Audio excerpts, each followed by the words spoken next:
இங்க வெயிலே இப்பதான் வருதுங்க. இந்த பாருங்க என்னைய பெத்த வர பாருங்க. அப்பாவா? ஓ என்னைய பெத்தவர். அப்பா. அப்பா அப்பா. ஐயா வணக்கங்க ஐயா. வணக்கம் வணக்கம். ஐயா எப்படி இருக்கீங்க? நலமா? நல்லம் பரவாயில்ல நல்லம். அம்மாக்கு ஐயா காட்டுங்க தமிழ்நாடு வந்தா என்னோட அப்பாவை. அம்மாக்கு காட்டுங்க. அம்மா இதா உங்க அப்பாவா பாருங்க. நீங்க எந்த இடம்?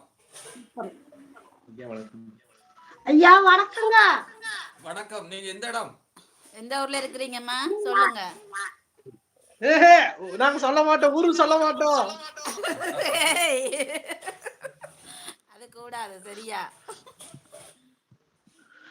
ஐயா சாப்பிட்டீங்களா ஐயா? சாப்பிட்டார். இங்க மகள் தான் ஐயா நான் சாப்பிட்டு இருக்கிறேங்க. இப்போ வாங்க துவரம் பருப்பு சாதம் ரசம் சாப்பிடலாங்க. ரைட் ஓகே நன்றி சந்தோஷம். நான் இப்ப இங்க மகள் அனுப்பி இருந்த வீட்டுக்கு தோசை அனுப்பி இருந்தா மகிழ்ச்சிங்க ஐயா மகிழ்ச்சிங்க ஐயா. உங்களை சந்தித்ததில் மிக்க மகிழ்ச்சிங்க ஐயா. Right okay. நானும் உங்களை கலந்து கதைக்கிறதுல ரொம்ப சந்தோஷம். சரி சரிங்க. கவுமலர் சொல்லுங்க சொல்லுங்க.